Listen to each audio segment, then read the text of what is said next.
అండి ఆవల శ్యామల గారి గురించి గత కొద్ది రోజులుగా సోషల్ మీడియాలో ఆవిడని నిర్మాతలు ఎవరు పట్టించుకోవట్లేదని, అనారోగ్యంతో రోడ్డు మీద పడేశారని లేనిపోయిన న్యూస్లన్నీ వాళ్ళు ప్రచారం చేశారండి.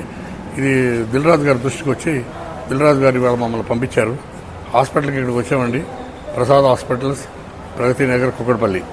ఇక్కడికి వచ్చి చూసిన తర్వాత ఆవిడ ఆరోగ్యంగానే ఉన్నారు. ఆవిడకి ఎటువంటి ప్రాబ్లం లేదండి. ఆవిడకి కాస్త కడుపులో నొప్పి తప్పితే వేరే ఏం ప్రాబ్లం లేదు. అయినా కూడా డాక్టర్స్ అందరూ వాళ్ళకి కావాల్సిన టెస్టులు అన్నీ పంపించున్నారు. రేపొద్దున 11 o'clockకి ఆవిడ కరెక్ట్ హెల్త్ బులెటిన్ రిలీజ్ చేస్తున్నారండి. ఈలోపు ఆవిడకైతే వచ్చే ప్రమాదం ఏం లేదు. ఆవిడ హ్యాపీగానే ఉన్నారు. కాకపోతే కొంచెం నీరసంగా ఉంది, ఏది తింటలేదు. మేము ధైర్యం చెప్పాము. రాజుగారు ఏదన్నా డాక్టర్ గారితో మాట్లాడారండి. ఎఫ్డీసీ నుంచి కూడా మాట్లాడితే మీకు ఏం కావాలన్నా ఈ హాస్పిటల్ ఖర్చులు కానీ అన్నీ కూడా రాజుగారు తను స్వయంగా చూసుకుంటారు, అధైర్యపడద్దని చెప్పిన తర్వాత ఆవిడ ఇప్పుడు కొంచెం ప్రశాంతంగా ఉన్నారండి.